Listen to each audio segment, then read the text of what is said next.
see dope people.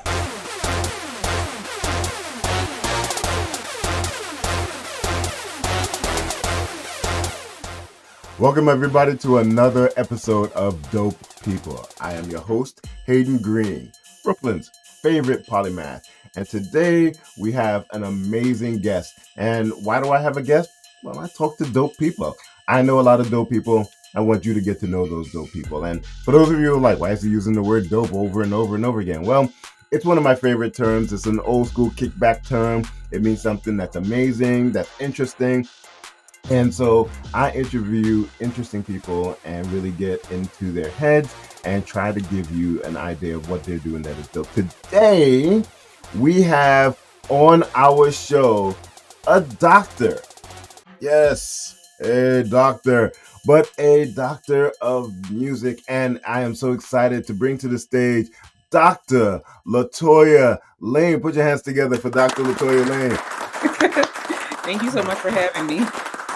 How are you today? I'm doing well. I can't complain. I'm at the end of the semester at UNC Chapel Hill. And as soon as I turn in my grades, I officially 2025 will be my 20th year teaching in higher education. And so I have a sabbatical for the entire spring semester. So I won't see those people again until August. Wow. Sabbatical. You know what? That's why I want to get into faculty. I work in higher education, as you know, Mhm. but I was like, I could use 3 months to just do some research and write and come back refreshed and everything. But uh, from my lips to God's ears, hopefully one day. Right. So, LaToya, we normally start the show with my guest telling me who they think is dope. It's kind of like a litmus test of how you understand dopeness. So, who is the dopest person that you have ever met or personally know? So I was born and raised in New Orleans, Louisiana, and I attended Performing Arts High School. And one of the families that are they're considered royalty in New Orleans is the Marcellus family. And Absolutely. so I graduated Performing Arts High School with the youngest brother, Jason Marcellus. And throughout my career, I would kind of run into other members of the family. But when I got to UNC Chapel Hill, I performed with our jazz concert, our jazz faculty concert, and Bradford Marcellus played on the concert. And another opportunity, I was in New York, and one of my cousins who grew up with Winton, she was like, "What are you doing right now? Let's go to jazz at Lincoln Center." And then after, we went to his apartment. So I said all that to say, the Marcellus family has literally laid the foundation for music in our city. And to have the opportunity to meet and work with and run into, I went to Jazz Fest a few years ago and I saw Winton while he was performing and I waved and he stopped playing and came and gave me a hug. And so it just kind of felt like, I was included in that. Yeah, Um, yeah. Singing at the Metropolitan Opera, I got to be in the ensemble to premiere Terrence Blanchard's, who's also a graduate of the Performing Arts High School in New Orleans. He wrote a jazz opera, and it was premiered at the Met. And he invited Winton and the entire family to the premiere. And when I got to the after party, it was like New Orleans musical royalty was there. Not even musical royalty, because what's his name? Wendell Pierce, the actor, is Yes. also from New Orleans. And so I got to see Bradford again, and Arthel Neville, who was a news broadcaster in the city, was there, and John Baptiste walked in. Oh, And I so love I was like, that. I went to Noka and he also went to Noka. And so I was able to connect with all of these, famous New Orleans musicians. And I was just sitting there like, wow, our city has to be so proud of what it produced. And I mean, it's all for the culture. And I just got to say that the Marcellus family is a really dope family to know and be connected to and to admire. Absolutely. I think that is the greatest encapsulation of like what it's like to be in New Orleans art scene, Mhm. especially the music scene. I everybody knows if you've known me for more than 5 minutes, if you miss me, I'm in New Orleans. Like I Mhm. love New Orleans. It's one of my favorite cities. It is at the top of my list. If I ever leave New York City, you find me in New Orleans. That's Yeah. that's it. I Your love way that through place. the city. Yeah, exactly. When my wife when we first were going to New Orleans, the first time I set up an agenda and I was like, all right, we're going to eat at the Quarter Two Sisters on this day. We're eating at Mother's on this day. We're eating at, and she was like, well, all of this is food. I was like, I don't understand what you're saying to me Yeah, right what's the question? now. That's what we do in New Orleans. We live. It's the one. New Orleans is one of the places that I've always said that it has an absolute soundtrack. You walk through, you Yeah, hear Zydeco, and it's pumping out of bars, it's pumping out of souvenir shops, it's everywhere. But everywhere. the Marcellus family is a wonderful and dope family, and it's always interesting to me when there's a big family and there's a lot of talent, and like a couple of people or a lot of the people make it big, and then Mhm. I always wonder about the guy that's like, you know what, I'm an accountant. Exactly, exactly. You know, I think about that, like, with football, with the Manning family. The Manning Like, family, exactly. football players, and then there's the one brother who's like, "Oh, I wanna go to dental school." Right.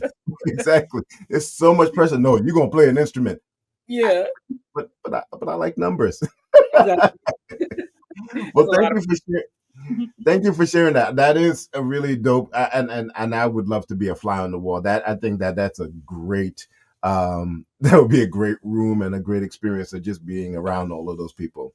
Yeah. But let me tell you why I think that you are dope. Now, you are a opera singer. What is your, if you were to ask, if somebody were to ask you exactly what kind of singer, would opera singer be a proper description? Definitely, yeah. Okay, so you're an opera singer and you're an amazingly acclaimed opera singer. When I looked through your bio, I was like, oh, this is, half the words I can't pronounce, half the countries I've never heard of. It's such an expansive career, and I'm thoroughly impressed. But the thing that stood out to me the most is something that you did at Duke, and you probably did it at a couple of different places. It was the production of a narrative of a slave woman, songs of hope, justice, and freedom. Mhm, And for me, that stood out because for those that don't know about it, it is the story of a slave narrative of a woman set to Negro spirituals mhm, and told through Negro spirituals. And when I read about how this came about, you were watching a documentary on called Unchained Memories, mhm. and you were like, "Here are the words, here are the narrative, but there is a piece missing. There's the songs, the and the story is being told by the songs, and a lot of people don't realize, it's now becoming commonplace, but a lot of people didn't realize that all of those big Negro spirituals weren't just about singing to God. A lot of them were messages about Mhm. freedom and messages about, uh, you know, uh, people leaving slavery and trying to Old get school. free. Yeah. And and I've talked in a couple of workshops about like wade in the river and wade in the Mhm, water, sorry, and how those are signals to people that are going to be taken to go to freedom in the north. And so I thought that was brilliant. The other piece of it that I always love is when somebody sees something and it's like, it sparks an idea that mhm, just goes completely in a different direction or in a completely bigger direction. And I love that about artists. I mhm. have a piece called Duck Sauce. We won't get into it. And people were like, people love the piece, but like, how did you come up with this poem about duck sauce? It's a bit of an erotic poem, but how did you come up with this piece about duck sauce? And I was like, I was in a comedy show and somebody said something and it sparked this whole idea. And Mhm, I loved hearing about the fact that you were watching the documentary. And I was like, no, mhm. this has another leg. This has another aspect that I really want to explore. And so I thought that that was dope. Yeah, I teach the history of Negro spirituals at UNC. And so when I came up with the concept for this recital concert, one of my colleagues was asking me to present at an art museum. And so, the teacher in me, he asked for spirituals. And I was like, okay, I could do an hour of spirituals, or I can actually teach these people where they came from, Right. what they were about, and not that, this is just beautiful music to, tap my feet to or something like that. So I was thinking as while I was watching the documentary, it was actually the Federal Writers Project who Mhm. commissioned these interviews because they wanted to interview slaves after the emancipation to see what it was like on plantations, what were their experiences, and an effort to deal with the unemployment effort in the 1930s. And so they had these interviews and these narratives. And I don't know if you remember, but HBO did the series where Courtney B. Vance and Angela Bassett and all of those actors reenacted these Yes, narratives. yes, And so as they were talking, I kept hearing these spirituals. I kept hearing some of my favorite tunes. And I was like, wow, this is the inspiration behind Sometimes I Feel Like a Motherless Child, or the inspiration behind Wade in the Water, or the inspiration behind Joshua Fought the Battle at Jericho. And so, the spiritual is literally the foundation of all American music. Out of it, we get jazz, rap, we get blues, we get rock and roll, we get country and Western. yes, And so what absolutely. people are not realizing is that it's the original folk song of our country. Because up until then, everything that this country knew about music came from Europe. They celebrated classical music. They sang the hymns of Europe, Europeans. And so this is the original music that was formed on American soil. Yeah, And as I was hearing this, I said, okay, I want to educate this audience about where these tunes came from and who they were inspired and written by. And so listening to these narratives, I kind of created a woman who, is fictitious but rooted in reality. And I tell her story in first person, interspersed and interwoven with the sung narrative. And so I've done this concert all over the country and quite frankly, the world. I did it in Switzerland, and I did it in Kenya at the University of Kenyatta. So, and then the pandemic happened, but my goal was to go back to Africa because I noticed that, in the African diaspora, there's often a disconnect. yeah, And many of the students at the university, the songs that they sang like Steal Away, they didn't realize that that came out of American slavery. And so I was like, wow, I wonder if this can be, one of the next chapters in my research is to make sure that students, as many students as I can reach in Africa. My next goal was to go to Ghana and connect them with this music so that they understand that it actually came out of American slavery. that's So amazing. yeah, after the pandemic happened, and my goal was to get back into it, but then I gave birth to twins, and then they changed my life, and so hopefully I can pick up where I left off as they get As, older. as twins are prone to do. Yeah, One child will change your life. You know, two of them at the same yeah, time is definitely yeah. a challenge. But your twins are gorgeous. Thank you so much. Well, we're going to take a quick break. And when we come back, LaToya, I want to hear what you're doing that is dope. So stay tuned and we will be right back with Dr. LaToya Lain. I see dope people.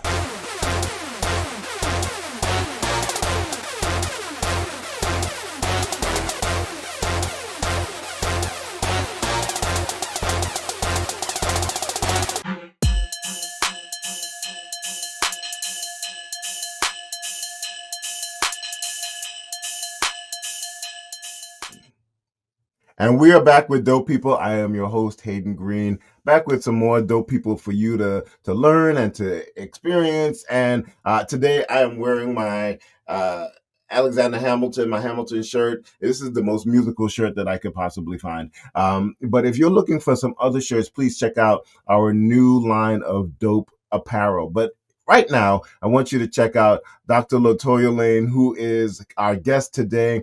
LaToya, we're having a great time.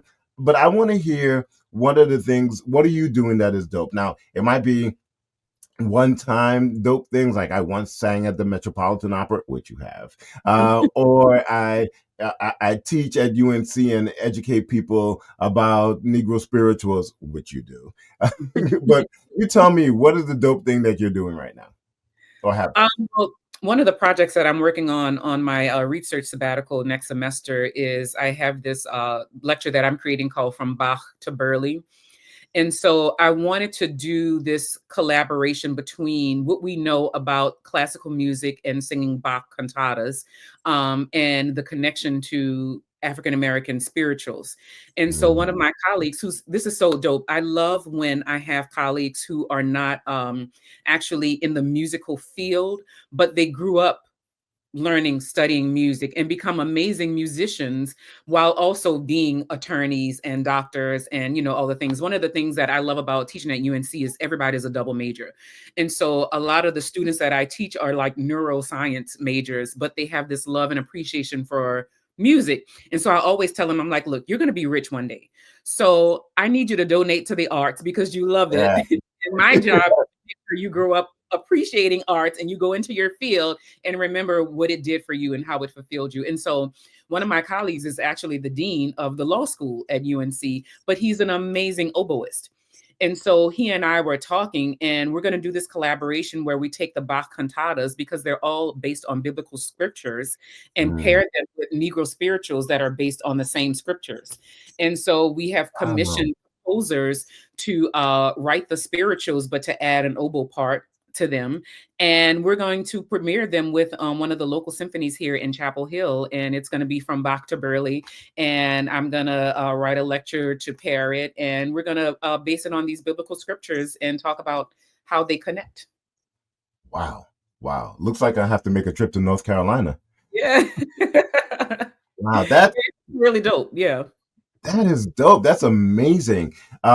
So one of the things that I've been the champion of over the last couple of years is being a polymath, right? Just all this with this idea of doing all the things that make you happy and doing them well and just really leaning into that. And it's always interesting to me, like your colleague who is a lawyer in law, but plays an amazing oboe, right? Like at some point in time, somebody might have told them, "Hey, don't you've got to focus on one of these things or the other," and then we would have either lost a good law mind or we would have lost a good oboist, right? And so I love that about that, and I love the fact that we are talking about how a source material generates entirely different forms of expression, and Exactly. and I think that combining them back together is amazing, and it really heightens and highlights the fact that there are more than one way to skin a cat. Really crude Exactly. I mean, you think about, the Israelites in Egypt. And so Bach, as a European composer, he might read that scripture or that Bible passage, and he's inspired to compose this, this classical monument of a piece. But then you have the enslaved American who reads that exact same scripture, and they hear in their minds, "Go down, Moses, tell Pharaoh to let his people go." And they're thinking about emancipation. Exactly. So, to juxtapose those two experiences in the art, that great and monumental on two different scales, but that came out of that one, experience of the Israelites. That is dope. I can't wait. Me Well, too. look, we end the show every episode with a dope moment in history. And you are an opera singer, so I had to bring up some information about Marian Anderson. Oh, yes. And Marian Anderson is the first person to have a solo at the Metropolitan Opera in 1955. She is an amazing singer, but she's also known for her concert at the Lincoln Memorial, on the steps of the Lincoln Memorial. And I wanted to talk a little bit about the Lincoln Memorial concert because that happens in 1939, and she wanted to do a DC concert, and she wanted to go to a place called the Constitutional Hall. But the Constitutional Hall was run by the Daughters of the Revolution, which was a famously biased group, and they would not allow her to perform because it was a white only institution at that particular time. But also, other places in DC also told her no. She wanted to go to one of the local high schools that had a big auditorium, and they told her no, and the Board of Education said no. So the one of the founders of the NAACP,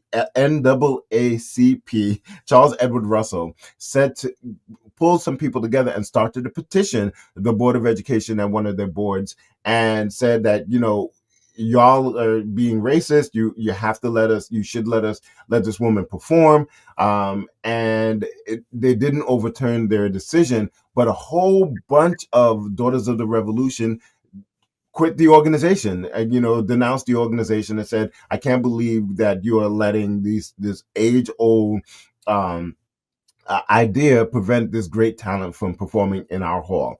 But what's also interesting, and you're wearing your 1920 pin for Zeta Phi Beta, Zora Neale Hurston said, well, Daughters of Revolution, that's great that y'all are having this, moment, but the Board of Ed, you're still not allowing a Black woman to perform in this high school because it's a segregated high school. So y'all need to also look at this. And so moves on, and the president at the time, Roosevelt, organizers, and Eleanor Roosevelt organized to make sure that this concert, is open air concert, happens, and it happens on April 9th in 1939 on the steps of the Lincoln Memorial. And it is amazing, and it is historic, and the rest is history. But I think that understanding that behind the scenes, there were a bunch of people saying it's like, this is wrong. And this is a once in a lifetime talent that people need to hear, regardless of what the color of her skin looks like. Right. Yeah. So I just wanted to bring that moment in history, especially since I have an accomplished opera singer myself. It was on the show myself. 5 years ago, I want to say that the Daughters of the American Revolution issued an apology, a formal apology. And of course, all of the people who were there are probably, dead and gone, but they acknowledged it, and they acknowledged their wrongdoing, and they wanted to atone for it. And so that was just maybe about 5 years ago. Wow. Right. So a lot of times when we think about segregation, we think about slavery, and we think about all the stuff, it seems like ancient history, but it's less than a generation removed from where we are. So exactly. That's our dope moment in history. LaToya, I want to thank you so much for being on the show. How do people find you if they're looking for you? Sure. My Instagram is Dr. Toya 1920.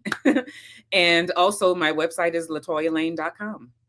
Excellent. We'll add all of that stuff to the notes, and we will make sure that people find you. And as soon as all of that stuff with the Negro spiritual and Bach gets put together, I am going to make sure that people know about it, because that's pretty dope. So again, we will be back next week with another dope person. So if you are enjoying the show, please like, subscribe, do all the things, share. And if you know somebody that should be on the show, please pass their information on to me, and we will get them on. LaToya, thank you so much for being on the show. And until next time, go forth and be dope.